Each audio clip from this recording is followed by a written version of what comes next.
My dear students, dear friends and dear brothers and sisters, once again I welcome to all of you in Dr. S. Chandra online classes for education.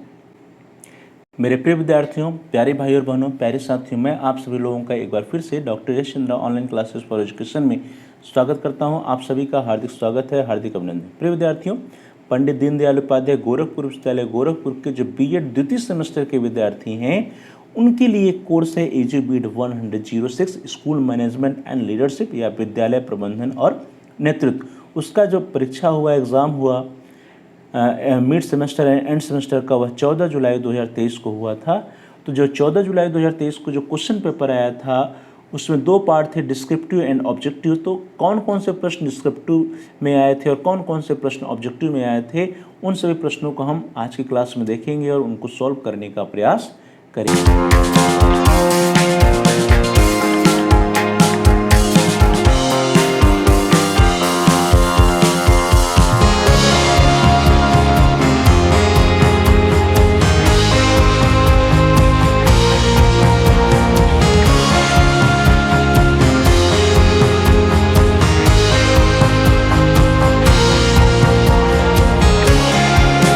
Screen पर देखिए question paper आ गया है, EDU BEd 106 BEd second semester examination 2023।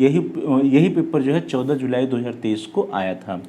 14 जुलाई 2023 को जो paper आया था उसमें दो सेक्शन थे, दो पार्ट थे। स्क्रीन पे आपके सेक्शन ए या डिस्क्रिप्टिव खंड या व्याख्यात्मक दिखाई दे रहा है। इसमें लिखा है इंस्ट्रक्शन में कि प्रश्न पत्र दो भागों में है, खंड अव्याख्यात्मक 15 अंकों का और खंड ब बहुविकल्पी 50 अंकों का होगा। The question paper is in two section. Section A descriptive will be of 15 marks and section B objective will be of 60 marks.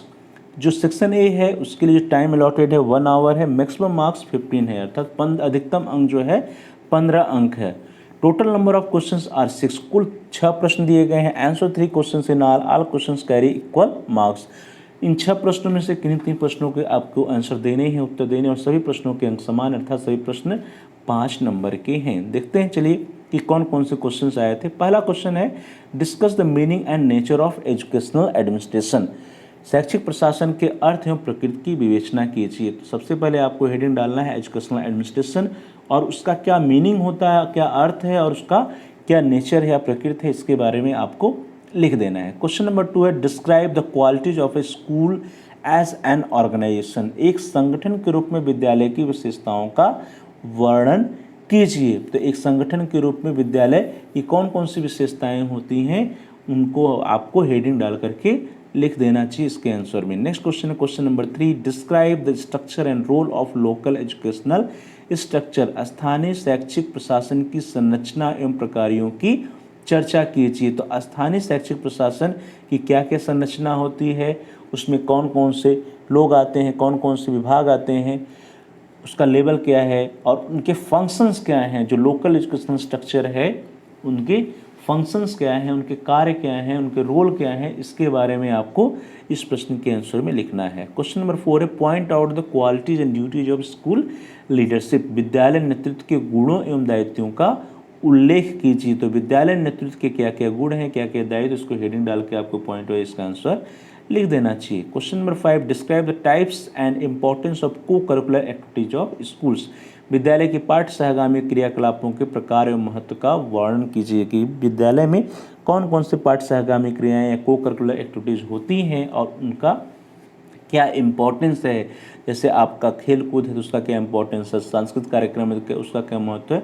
तो इन सभी के बारे में आपको हेडिंग डाल के कि कौन कौन सी को करिकुलर एक्टिविटीज स्कूल्स में होती है और उसका क्या इंपॉर्टेंस है, इसको लिखना था इसके आंसर में। Question number 6, describe the need and types of school time table. विद्यालय समय सारणी की आवश्यकताओं प्रकारों का वर्णन कीजिए। तो सबसे पहले आपको ये बताना है कि जो स्कूल टाइम टेबल है, विद्यालय समय सारणी है, उसकी क्या आवश्यकता है, क्या नीड है, और उसके बाद आपको ये बताना है कि उसके जो समय सारणी है तो उसके कितने प्रकार होते हैं। तो इस तरह से कुल 6 प्रश्न दिए गए हैं। 6 प्रश्नों में से किन्हीं 3 प्रश्नों का उत्तर आपको देना है। आप उन 3 प्रश्नों का चयन कीजिए जिसका कि आंसर आपको अच्छी तरह से पता हो।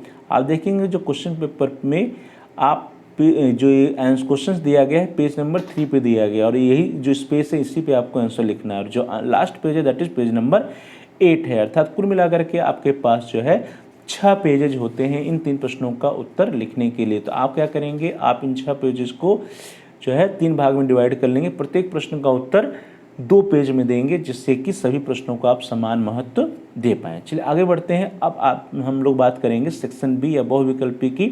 सेक्शन बी या बहुविकल्पी या ऑब्जेक्टिव में जो प्रश्न आए थे उन प्रश्नों को हम देखेंगे और उन प्रश्नों का क्या आंसर होगा उसको भी हम लोग देखने का प्रयास करेंगे, प्रश्नों को सॉल्व करने का प्रयास करेंगे। देखिए यहाँ दिया है कि टाइम जो है वो कितना है, 1 आवर है, 1 घंटा है। पुस्तिका में कुल 40 प्रश्न दिए गए हैं, सभी प्रश्न करने हैं विद्यार्थी को। प्रत्येक प्रश्न के जो नंबर असाइंड है वो 1.5 अंक है। इस तरह से अधिकतम अंक क्या है, 60 अंक है, मैक्सिमम मार्क्स 60 है। आपको प्रश्न का उत्तर पढ़ना है और OMR शीट पर जो है ABCD में से जो गोला है उसको काला करके उसका आंसर देना है। चलिए पहला प्रश्न जो है वो आपकी स्क्रीन पर आ रहा है। Question number 1, which one is not the practical problem of making a school time table. इनमें से कौन विद्यालय समय सारणी के निर्माण की व्यवहारिक समस्या नहीं है। Lack of teachers, too much classes and subjects, various interest of students, lack of proper resources. तो कौन कौन सी व्यवहारिक समस्याएं नहीं है, तो कौन कौन सी व्यवहारिक समस्या उसको देखिए। शिक्षकों का अभाव है, विद्यार्थी बहुत अधिक कक्षाएं विषय है, व्यवस्थित संसाधनों का अभाव है। ये सभी जो है क्या है, समस्याएं हैं। लेकिन जो विद्यार्थियों के विविध रुचि है यह समस्या नहीं है। So here the C option, various interest of students है, विद्यार्थियों की विविध रुचि जो है वो समय सारणी के निर्माण की व्यवहारिक समस्या के अंतर्गत नहीं आती है। So C option is right option. Next question, question number 2, which one is not the principle of good time table. इनमें से कौन एक अच्छी समय सारणी का सिद्धांत नहीं है। तो नहीं है पूछा जा रहा है, तो पहले हम देख लेते हैं कि एक अच्छे समय सारणी का सिद्धांत क्या क्या है। प्रिंसिपल्स ऑफ परपजुनेस या उद्देश्यपूर्णता का सिद्धांत है। प्रिंसिपल्स ऑफ फ्लेक्सिबिलिटी या लचीलेपन का सिद्धांत है। Principles of giving importance to principal interest and D है principle of giving importance to the qualitative education, गुणात्मक शिक्षा को महत्व देने का सिद्धांत है। यहाँ पे जो सी ऑप्शन है, प्रधानाध्यापक की रुचि को प्रमुखता देने का सिद्धांत, यह एक अच्छे समय सारणी का सिद्धांत नहीं है। So here the C option is the right option. Principle of giving importance to principal interest is not the principle of good time table. Next question, question number 3, प्रश्न संख्या 3, according to whom the timetable is the regulator of the school and its construction and the head teacher requires all the skill and knowledge he can command। किसके अनुसार समय सारणी विद्यालय का नियंत्रक होता है और इसके निर्माण में प्रधानाध्यापक को समस्त कौशल व ज्ञान की आवश्यकता है जिससे वह नियंत्रण करता है। Your option are S N Mukherjee, G Kalan, C Crook, K Verma and Ryburn. तो डियर स्टूडेंट्स, जो टाइम टेबल है, टाइम टेबल से रिलेटेड अधिकांशतः कथन या स्टेटमेंट एस एन मुखर्जी और रायबन के द्वारा दिए गए हैं। तो एस एन मुखर्जी या रायबन में से ही कोई भी एक सही आंसर इस प्रश्न का होगा। मीन्स एस एन मुखर्जी या रायबन हो सकता है। आई थिंक इसका एस एन मुखर्जी होना चाहिए। नेक्स्ट क्वेश्चन है क्वेश्चन नंबर 4, प्रश्न संख्या 4। प्रश्न है, which one is not the quality of a good school library. एक अच्छे विद्यालय पुस्तकालय का गुण इनमें से कौन नहीं है। तो कौन कौन सा उसको देखिए। अच्छे पुस्तक का चयन है, व्यवस्थित वाचनालय है, व्यवस्थित पुस्तकालय नियम भी है, selection of good book, proper reading room, proper library rules, सभी एक अच्छे पुस्तकालय की क्वालिटीज हैं। Permission to students as per school achievement या विद्यालय उपलब्धि के आधार पर विद्यार्थियों को अनुमति देना जो है एक अच्छे पुस्तकालय का गुण नहीं है, क्योंकि हम पुस्तकालय में सभी विद्यार्थियों के साथ समान व्यवहार करना है, सभी विद्यार्थियों को प्रॉपर जो है सभी विद्यार्थियों के साथ को इक्वल जो है परमिशन देना है, इक्वल अपॉर्चुनिटीज़ देना है विद्यालय के पुस्तकालय का लाभ उठाने के लिए। तो यहाँ पूछा गया कौन सा गुण नहीं है, तो permission to students as per school achievement, ये जो एक अच्छे पुस्तकालय का गुण नहीं है। So D option is the right option. Next question, question number 5, प्रश्न संख्या 5। प्रश्न है, which one is not correct about the need of good school library. इनमें से कौन एक अच्छे विद्यालय पुस्तकालय के उपयोग के विषय में सही नहीं है। तो क्या कैसे उसको देखिए। पढ़ने लिखने में यह मदद करती है, सही है। प्रोजेक्ट दत्त कार्यों को करने में यह मदद करती है, यह भी सही है। ज्ञान एवं अनुशासन प्राप्त करने में मदद करती है, यह भी सही है। सामाजिक विकास में मदद करती है, ये सही नहीं हो सकता है।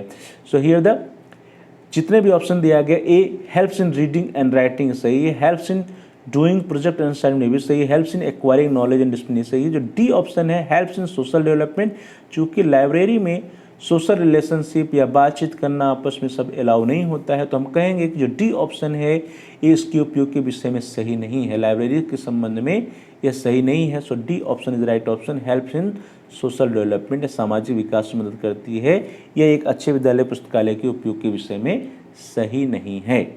नेक्स्ट क्वेश्चन, क्वेश्चन नंबर 6 प्रश्न संख्या 6 प्रश्न है which one is less important furniture for classroom. एक कक्षा कक्ष के लिए कम उपयोगी फर्नीचर इनमें से कौन है। तो हम देख लेते हैं कौन कौन सा सबसे अधिक उपयोगी है। श्यामपट्ट उपयोगी है, विद्यार्थियों के लिए कुर्सी मेज तो सबसे अधिक उपयोगी है, दोनों सबसे अधिक उपयोगी हैं। इसके बाद शिक्षक के लिए कुर्सी मेज ये भी महत्वपूर्ण है। जो पायदान दिया गया है, जितने भी ऑप्शंस दिए गए इन सभी ऑप्शंस में से जो डोर मेट है या पायदान है वो सबसे कम उपयोगी फर्नीचर में आएगा। सो here the D option is right option, doormat या पायदान। नेक्स्ट क्वेश्चन, क्वेश्चन नंबर 7 प्रश्न संख्या 7 प्रश्न है which one is not the principle of construction of school building. इनमें से कौन एक विद्यालय के निर्माण का सिद्धांत नहीं है। तो विद्यालय के भवन के निर्माण का सिद्धांत नहीं है, कौन सा।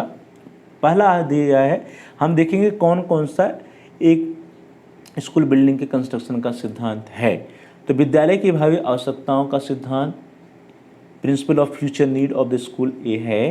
Principle of making effective school climate, विद्यालय के वातावरण को प्रभावी बनाने का सिद्धांत यह भी है। Principle of healthy school surroundings, विद्यालय के स्वस्थ विद्यालय वातावरण का सिद्धांत यह भी है। जो सी ऑप्शन है principle of managements own interest, या प्रबंधक के स्वयं के रुचि के सिद्धांत, principles of managements own interest, यह जो है एक अच्छे स्कूल बिल्डिंग या विद्यालय भवन के निर्माण का सिद्धांत नहीं है। So here the C option is right option, प्रबंधन के स्वयं की रुचि का सिद्धांत एक विद्यालय भवन के निर्माण का सिद्धांत नहीं है। So here the C option is right option. Next question, question number 8 प्रश्न संख्या 8 which one is not included in school physical infrastructure. इनमें से कौन विद्यालय के भौतिक ढांचे में सम्मिलित नहीं होता है। तो भौतिक ढांचे में क्या क्या आता है इसको देख लेते हैं। विद्यालय भवन आता ही है, खेल का मैदान प्रयोगशाला आता ही है, विद्यार्थियों के लिए हॉस्टल और गार्डन ये भी आता है। तो दुकान एवं क्लब, शॉप एंड क्लब जो है ये नहीं आता है, बल्कि school building, playground and library, hostels and gardens ये सभी विद्यालय के स्कूल के फिजिकल इंफ्रास्ट्रक्चर के अंतर्गत आते हैं। सो ये the D option is the right option, shop and club या दुकान एवं क्लब। नेक्स्ट क्वेश्चन है क्वेश्चन नंबर 9 प्रश्न संख्या 9 प्रश्न है who described administration as process. किसने प्रशासन को प्रक्रिया के रूप में परिभाषित किया। योर ऑप्शंस आर, आपको जो विकल्प दिए गए हैं वो हेनरी मिन्सबर्ग, बी है हेनरी फ्योल, सी है हेनरी केविल एंड डी है हेनरी क्ले। तो डिस्कशन किसने प्रशासन की प्रक्रिया के रूप में परिभाषित किया है, वो हेनरी फ्योल ने किया है। So here the B option is right option, Henry Fayol. Next question है क्वेश्चन नंबर 10 प्रश्न संख्या 10 प्रश्न है who described administration as bureaucracy. किसने प्रशासन को नौकरशाही के रूप में वर्णित किया है। Your options are Max Weber, F W. Taylor, Gulick and Brook Adams. तो प्रशासन को नौकरशाही के रूप में, एडमिनिस्ट्रेशन एज ब्यूरोक्रेसी, किसने डिस्क्राइब किया है, मैक्स वेबर ने डिस्क्राइब किया है। So here the A option Max Weber is the right option. Next question question number 11 प्रश्न का 11 प्रश्न है who gave the term POSDCORB in administration. किसने प्रशासन में पोस्ट कॉर्प का संप्रत्यय दिया था। ऑप्शंस आर टेलर, गुलिक या ग्रेसन कैफोवेर और ब्रुक एडम्स। तो डियर स्टूडेंट्स प्रशासन में पोस्ट कॉर्प का जो कंसेप्ट है वो किसने दिया है, that was given by Gulick. So here the B option is the right option, Gulick. Next question है क्वेश्चन नंबर 12 प्रश्न संख्या 12 प्रश्न है who give the scientific management approach. किसने वैज्ञानिक प्रबंधन का दृष्टिकोण दिया था। Options are Taylor, Paul and Mort, Kefauver, Brook Adams. तो डियर स्टूडेंट्स वैज्ञानिक प्रबंधन का दृष्टिकोण किसके द्वारा दिया गया, scientific management approach was given by Frederick W Taylor. So here the A option is right option, Frederick W Taylor. Next question है क्वेश्चन नंबर 13 प्रश्न संख्या 13 प्रश्न है which one is not found in an school. इनमें से क्या विद्यालय में नहीं पाया जाता है। तो विद्यालय में क्या क्या पाया जाता है इसको आप देख लीजिए। प्रश्न है नहीं पाया जाता तो फीलिंग ऑफ वी या हम की भावना पाई जाती है। विद्यालय का अपना कल्चर, अपनी संस्कृति होती है। विद्यालय की जो जनसंख्या मीन्स नंबर ऑफ स्टूडेंट्स और जो नंबर ऑफ टीचर्स वो सभी फिक्स होता है, कर्मचारियों की संख्या फिक्स होती है, तो फिक्स पॉपुलेशन पाया जाता है।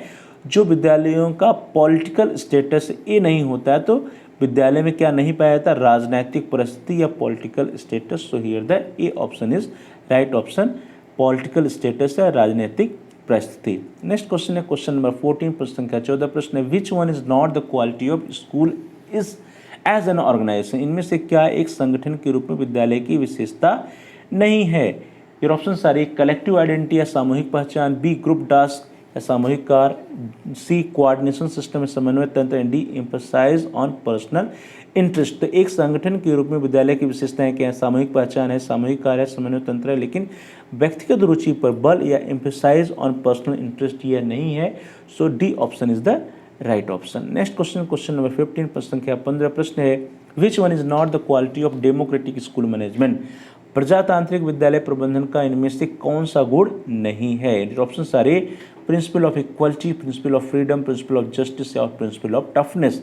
तो समानता का सिद्धांत है, स्वतंत्रता का सिद्धांत है, न्याय का सिद्धांत है, लेकिन कठोरता का सिद्धांत जो है वो प्रजातांत्रिक विद्यालय प्रबंधन का गुण नहीं है। सो principle of toughness is the right option, D option is the right option. Next question question number 16 प्रश्न संख्या 16 प्रश्न है who stated that management is formally a process working and taking work from others in a collective groups. किसने कहा कि प्रबंधन औपचारिक रूप से संगठित समूहों में अन्य के साथ मिलकर कार्य करने व करवाने की प्रक्रिया है। Option R H Koontz, L Peterson, J L Lundy and P F Drucker. तो डियर स्टूडेंट्स यह स्टेटमेंट एच कुंज या हेरोल्ड कुंज के द्वारा दिया गया। So A option is right option. According to Harold Koontz management is formally a process of working and taking work from others in a collective group.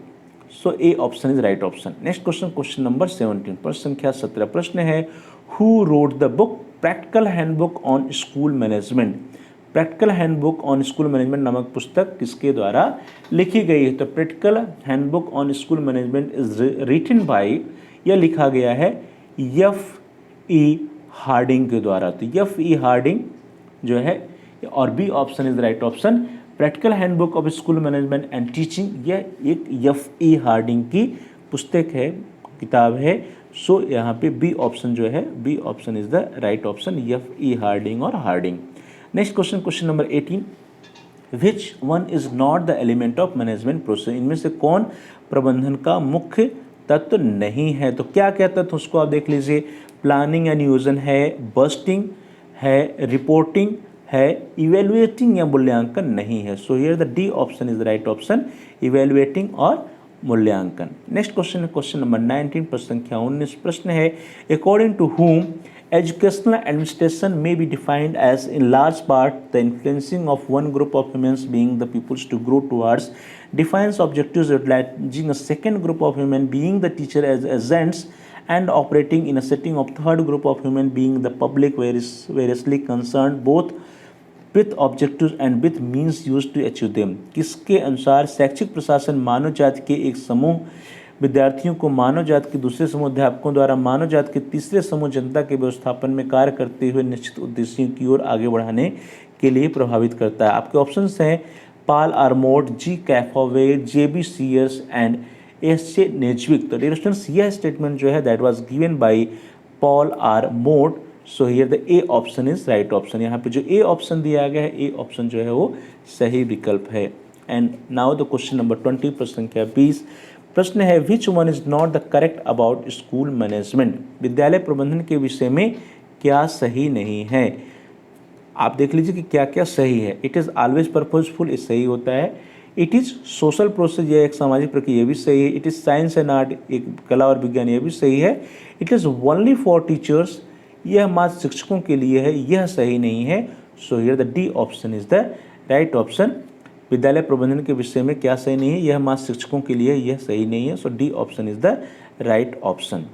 Dear students इस तरह से हम सभी लोगों ने आज की क्लास में इस वीडियो के अंतर्गत जो 14 जुलाई 2023 को बीएड के विद्यार्थियों के लिए जो क्वेश्चन पेपर आया था उस क्वेश्चन पेपर को सॉल्व किया। सबसे पहले देखा कि डिस्क्रिप्टिव या व्याख्यात्मक में कौन कौन से प्रश्न आए थे। उसके बाद ऑब्जेक्टिव या बहुविकल्पी में जो 40 प्रश्न दिए गए उन 40 प्रश्नों में से प्रथम 20 प्रश्नों को सॉल्व किया। जो 20 प्रश्न बचे हुए हैं उसको हम अगली क्लास में, अगली कक्षा में सॉल्व करेंगे। तब तक के लिए आप सभी लोगों का बहुत बहुत धन्यवाद।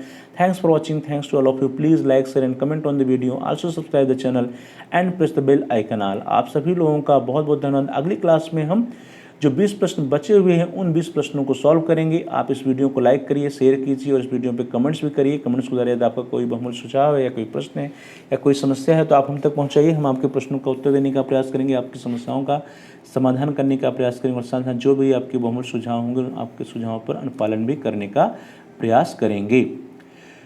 और साथ साथ यदि आपने अभी तक चैनल को सब्सक्राइब नहीं किया है तो आप चैनल को सब्सक्राइब कर लीजिए, जिससे कि आप प्लेलिस्ट में जाकर के अपने कोर्स से रिलेटेड सभी एजुकेशनल वीडियोज़ को आसानी से देख पाएँ, सर्च कर पाएँ। और जहाँ पर सब्सक्राइब लिखा है उसके बगल में एक घंटी का आकार बना है, बेल का आइकन बना, उसको प्रेस कीजिए। उसको दबाने पर कुछ ऑप्शंस आते हैं, उसमें से आप ऑल के ऑप्शन को सेलेक्ट कर लीजिए। इससे यह होगा कि आपके कोर्स से रिलेटेड जितने भी नए एजुकेशनल वीडियो जाएंगे उसकी नोटिफिकेशन, उसकी सूचना आपको समय से मिलती रहेगी और आपको कोई भी वीडियो मिस नहीं होगा। तो dear students, thanks for watching, thanks to all of you. Please like share and comment on the video, also subscribe the channel and press the bell icon all.